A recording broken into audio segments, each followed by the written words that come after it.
ખેતીને તાકાતવાળી, આધુનિક અને સસ્તી બનાવવા માટે તમારા માટે લઈને આવી ગયા છીએ ઇલેક્ટ્રિક ટ્રેક્ટર. એક એવું નવું નજરાણું કે જે ખેડૂત મિત્રોને ખૂબ સારી એવી ખેતી કરીને આપશે અને માત્ર 1 કલાકમાં 1 રૂપિયાનો તમારે ખર્ચો થવાનો છે. આ ખર્ચો કેવી રીતના થવાનો છે એની ખાસ આપણે વાતચીત કરવાની છે. ગવર્મેન્ટ એપ્રુવ આ ઇલેક્ટ્રિક ટ્રેક્ટર બનાવવામાં આવેલું છે અને એના માલિક પણ આપણી સાથે જોડાઈ ચૂકેલા છે. એની પાસેથી તમામ વાર્તાલાપ આપણે કરવાની છે કે ભાઈ ખેડૂત મિત્રો માટે નવું નજરાણું જે બનાવેલું છે એ ખેતી માટે કેવી રીતના ખૂબ ઉપયોગી થાય તેમ છે, કેમ કે ખૂબ સસ્તું અને સારું છે. તો હું તમારી સાથે સાગર રાસડિયા, ખેડૂત પુત્ર, આપ સૌ ખેડૂત મિત્રોનું સ્વાગત કરું છું. ખેડૂત છે તો જગત સેવા હેતુથી અવારનવાર ટેકનોલોજીકલ ડિજિટલ ખેતીવાડીની માહિતી આપણે લાવતા રહીએ છીએ. તમારો પરિચય આપો. નમસ્કાર ખેડૂત મિત્રો, મારું નામ મહેશભાઈ ભૂત છે, વ્યોમેવ મોટર્સ પ્રાઇવેટ લિમિટેડ. અમે એક આ વ્યોમ ઇલેક્ટ્રિક ટ્રેક્ટર બનાવ્યું છે ખેડૂતો માટે. ઓકે, તો આધુનિક અને ડિજિટલના સમન્વય સાથે તમે જે આ ટ્રેક્ટર બનાવેલું છે કેટલા હોર્સ પાવરનું છે? આમ જોવો એટલે આપણે હોર્સ પાવરની ગણતરી કરી તો ઇલેક્ટ્રિક ટ્રેક્ટરની અંદર એન્જિન ન હોય, માટે હોર્સ પાવર ન કહી શકાય, પણ આપણે કિલોવોટ કહી શકાય. આમાં 18 કિલોવોટની મોટર લાગેલી છે. હવે જો એનું કેલ્ક્યુલેશન આપણે ડીઝલ ટ્રેક્ટરની સરખામણીમાં કરીએ તો આપણું ટ્રેક્ટર 25 હોર્સ પાવરનું કોઈ પણ ડીઝલ ટ્રેક્ટર હોય એની સાથે તાકાત કરશે. ઓકે, તો ઘણા બધા માર્કેટમાં ટ્રેક્ટર આવે છે, પણ આ નવું નજરાણું કાંઈક ખેડૂત મિત્રોને અલગ આપવા માગે છે. હવે મેઇન આની ખાસિયતની વાત કરો, પહેલાં તો આપણે બેટરીનો પોઈન્ટ લઈ લઈએ. તો બેટરી કેટલા વોલ્ટની આવે અને કેટલા લોંગ ટાઈમ સુધી ટકી રહે? હવે આપણી બેટરી રહીને એ 25 કિલોવોટની બેટરી છે. અમારી બેટરી એકદમ પાવરફુલ છે. ઓકે, અમારી બેટરીનું જ્યારે અમે આનું ટેસ્ટિંગ કરેલું હતું ત્યારે 800 ટેમ્પરેચરે અમે બેટરીને ગરમ કરેલી છે. ગવર્મેન્ટની અંદર એપ્રુવલમાં ગયું ત્યારે 2800 ટેમ્પરેચરે અમારો સેલ બ્લાસ્ટ થયો હતો. માટે આપણે એવું કહી શકીએ કે આપણી બેટરી બ્લાસ્ટ જિંદગીમાં ક્યારેય થશે નહીં, કારણ કે તમે ગમે એવડું ટેમ્પરેચર આપો 2800 ટેમ્પરેચરે ન પોગે. હા, હવે બીજી આપણે ખાસ વાત કરવાની છે એવરેજ બાબતે, કેમ કે ડીઝલ ટ્રેક્ટરમાં એવરેજ આવતી હોય કે ના આવતી હોય, અથવા તો ઘણી બધી મિકેનિઝમના કારણે એમાં મિકેનિકલ ફોલ્ટ આવતા હોય, જેના કારણે ખેડૂત હેરાન પરેશાન થઈ જાય છે. તો આમાં કેવા પ્રકારની મિકેનિઝમ સિસ્ટમ આવે છે અને એવરેજ બાબતે કેવું ટ્રેક્ટર કામ કરે છે? હવે આપણી બેટરીને તમે એક વખત ચાર્જિંગ કરશો ઓકે તો આંતરખેડની અંદર 10 કલાક બેટરી બેકઅપ રહેશે. અને રોટાવેટર છે, ફ્લાવ છે, દાંતી છે, આવું જ્યારે તમે હેવી લોડ આપશો તો આપણી બેટરી 8 કલાક બેટરી બેકઅપ આપશે. હવે આપણે આ ટ્રેક્ટરની અંદર રિઝર્વ ઓપ્શન 2 આપેલા છે કે જ્યારે તમે કોઈ ખેડૂત ટ્રેક્ટર હાંકતા હોય છે, આજે 2 કલાક હાંક્યું, 5 કલાક હાંક્યું, કાલે પછી 3 કલાક હાંક્યું, તો એને ખબર નથી કે ભાઈ આમાં કેટલું છે. આપણી ડિસ્પ્લેની અંદર તો ટકાવારી બતાવે જ છે, જેમ મોબાઈલની અંદર આપણે બેટરી બતાવે એમ આપણા ડિસ્પ્લેની અંદર અમારી બેટરી શો કરે છે.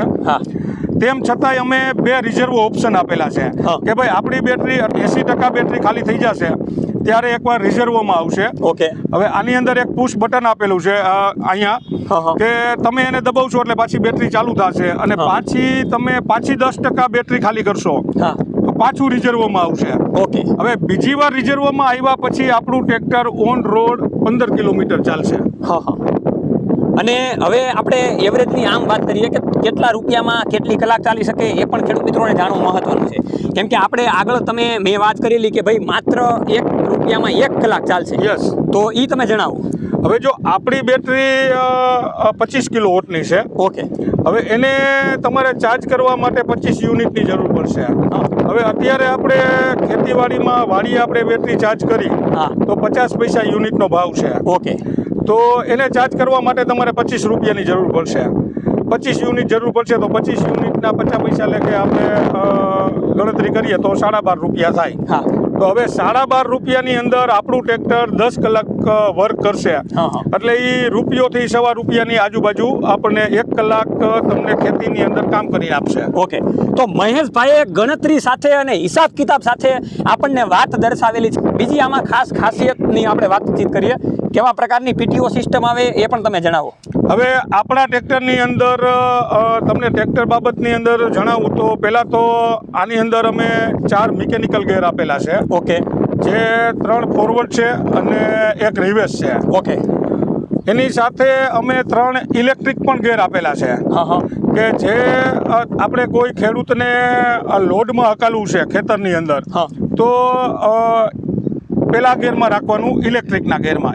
ઇલેક્ટ્રિક ગેર છે અને પહેલા ગેરમાં રાખવાનું. ત્યારે આપણું ટ્રેક્ટર એવું વર્ક કરશે કે આપણી મોટર છે એ મોટરના આરપીએમ ઘટી જાય અને એની તાકાત વધી જાય. ઓકે.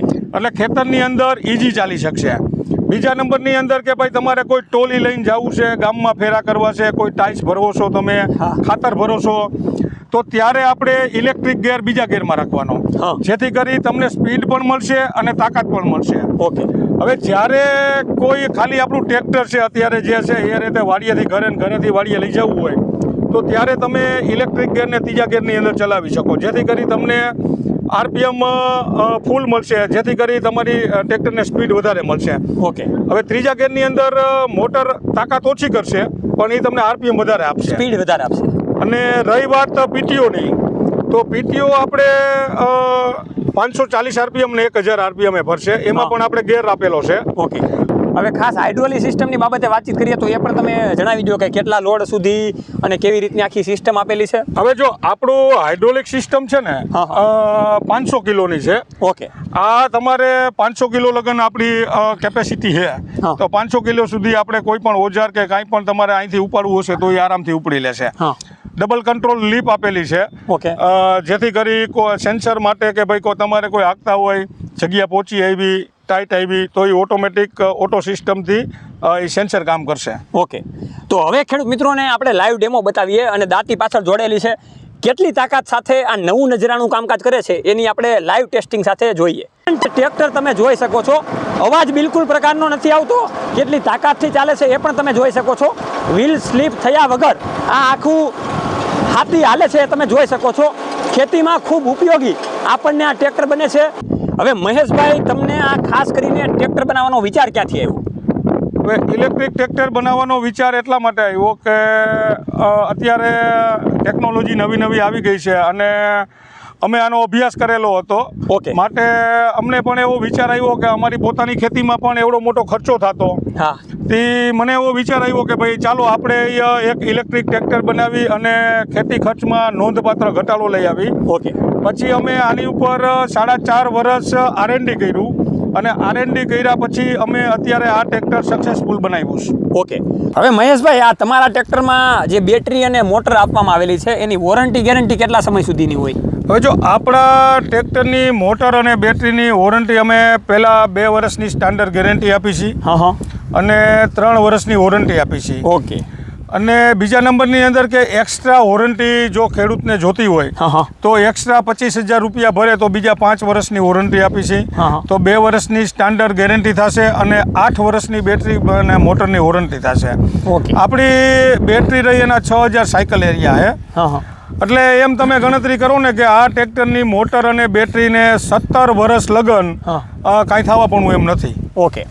અને ભાવતાલની દ્રષ્ટિએ આપણે જોવા જઈએ તો ડીઝલ ટ્રેક્ટર અને આ ઇલેક્ટ્રિક ટ્રેક્ટરમાં કેટલો ફરક રહી શકે? જો ડીઝલ ટ્રેક્ટર અને ઇલેક્ટ્રિક આપણું વ્યોમ ટ્રેક્ટરની અંદર અમારું ટ્રેક્ટર 50,000 થી 60,000 રૂપિયા ખેડૂતને મોંઘું પડશે, પણ એ એક વખત જ મોંઘું છે.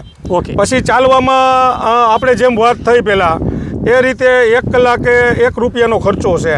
એટલે તમે એવું માનો ને કે કોઈ ખેડૂત ટ્રેક્ટર આપણું લે તો 1 વર્ષની અંદર જે એને 50,000 રૂપિયાનો જે અત્યારે આપણને વધારે આપ્યા છે એ 50,000 રૂપિયા તો એને વર્ષે ડીઝલમાં જતા રહે. ઓકે. એટલે અને તે પછીના જે આજીવન માટે આ ફ્રી ટ્રેક્ટર જ હાલશે. એમ જ માનો ને તમે કે ભાઈ અત્યારે 10 રૂપિયાનું કાંઈ આવતું નથી, મસાલો કાંઈ કોઈ ખેડૂત બીડી પી જાય 25-30 રૂપિયાની. તો હવે મહેશભાઈ, ખાસ આપણા ખેડૂતોને તમે આમાં કેવી કેવી ટેકનોલોજી વાપરવામાં આવેલી છે એ તમે જણાવો. આપણા ટ્રેક્ટરની અંદર જો ટેકનોલોજીની વાત કરીએ તો અમારી એક પોતાની એપ છે. જે ખેડૂત લોકો અમારું ટ્રેક્ટર લે છે એને અમે એ એપ આપી છીએ. હવે ધારો કે અમારા ટ્રેક્ટર કોઈ લઈ ગયું અને કાંઈ ટ્રેક્ટરની અંદર સોફ્ટવેરની અંદર કાંઈ પ્રોબ્લેમ આવ્યો તો ખેડૂતને તો મેસેજ જશે જ. ઓકે. પહેલી વસ્તુ ડિસ્પ્લેમાં બતાવશે, પછી ખેડૂતના મોબાઈલની અંદર અમે એપ ડાઉનલોડ કરશું તો એમાં આવશે અને અમારી કંપનીમાં પણ એક મેસેજ આવશે કે આટલા નંબર 86 નંબરના ટ્રેક્ટરમાં આ એરર આવી છે. હવે એ એરરને સોલ્વ કરવા માટે અમારે ત્યાં જવાની કોઈ જરૂર નથી. અમે અહીંયા એનું ટ્રેક્ટર કનેક્ટ કરી અને કોઈ પણ એરર કાઢી શકીએ. ઓકે. હવે બીજું કે એ એપની અંદર શું શું શો કરશે તો ટ્રેક્ટર ગમે ત્યાં ચાલતું હોય છે તો તમને જીપીએસ લગાડેલું છે એટલે તમને તમે ટ્રેક કરી શકશો તમારું ટ્રેક્ટર. બીજા નંબરની અંદર તમે એ ચેક કરી શકશો કે ભાઈ તમારા બેટરીનું ટેમ્પરેચર કેટલું છે, ઓકે, તમારી મોટરનું ટેમ્પરેચર કેટલું છે, તમારી બેટરી કેટલા કરંટથી ડિસ્ચાર્જ થાય છે, ઓકે, કેટલા લોડમાં તમારું ટ્રેક્ટર ચાલે છે. આ બધી જ ટેકનોલોજી એમાં આપેલી છે કે જે ખેડૂત ધારો કે વાડીએ હોય કે બહાર ગામ ગયા હોય, કોઈ એનો ભાગ્ય હાંકતો હોય તો પણ એ એના મોબાઈલની અંદર જોઈ શકશે. ઓકે. તો ખેડૂત મિત્રો, મહેશભાઈ આપણને ખૂબ સરસ મજાની વાતચીત કરી, કેમ કે ટ્રેક્ટર ઘણા બધા ખેડૂત મિત્રો હાંકતા ના હોય અથવા તો વાવવા કોકે દીધું હોય તો ભાગી હાંકતા હોય અથવા તો કામદારો હાંકતા હોય, તો તમે તમારું ટ્રેક્ટર પણ ટ્રેક કરી શકશો અને બધી માહિતી તમે ઘર બેઠા મેળવી શકશો એવી આમાં ડિજિટલ સિસ્ટમ આપવામાં આવેલી છે. હવે ટ્રેક્ટરને લેવા માટે કેવી રીતનો સંપર્ક કરવો ખેડૂતોને એ પણ જણાવી દો. મિત્રો, અમારી કંપની રાજકોટ રાવકી ઇન્ડસ્ટ્રીઝ એરિયાની અંદર સુરભી ઇન્ડસ્ટ્રીઝની અંદર આવેલી છે. કોઈ પણ ખેડૂત મિત્રો અમારે અહીંયા પણ કંપનીની પણ વિઝિટ કરી શકે છે અને અત્યાર સુધીમાં ગુજરાતની અંદર અમે 22 તાલુકાની અંદર અમારા શોરૂમ ખુલ્યા છે. ઓકે. તો 22 જો કોઈ અમને કોલ કરશે તો અમે એને આજુબાજુનો જે નજીકનો ડીલર હશે એનો સંપર્ક કરાવી શકશો. ઓકે. તો આ રીતે ખેડૂત મિત્રો વ્યોમ ઇલેક્ટ્રિક ટ્રેક્ટરના વિચારો સાથે જોડાઈએ, ખેતીમાં કાંઈક આધુનિકતાની સાથે નવીનતા ઉપર આપણે આવીએ અને તાકાતવાળી બનાવીએ અને સસ્તી બનાવીએ, જેથી કરીને ખેડૂત મિત્રો ખૂબ સારી રીતે આગળ વધી શકે અને સારું એવું ઉત્પાદન મેળવી શકે. વધારે માહિતી માટે નીચે પણ કંપનીના કોન્ટેક્ટ નંબર આપેલા છે, આજે તમે કોલ કરીને માહિતી મેળવી શકો છો. સબસિડી માન્ય ટ્રેક્ટર છે એટલે તમને સબસિડી પણ મળવાપાત્ર છે અને કિંમત પણ તમે સબસિડી સાથેની જાણી શકો છો. જોતા રહો રમેશની માટે ખેડૂત પુત્ર ગુજરાતી, ખેડૂત મિત્રોની સાથે. જય જવાન જય કિસાન, આ બંને છે આપણા દેશની શાન. આપણા પ્લેટફોર્મને સબસ્ક્રાઈબ, ફોલો અને લાઇક પણ કરી લેજો.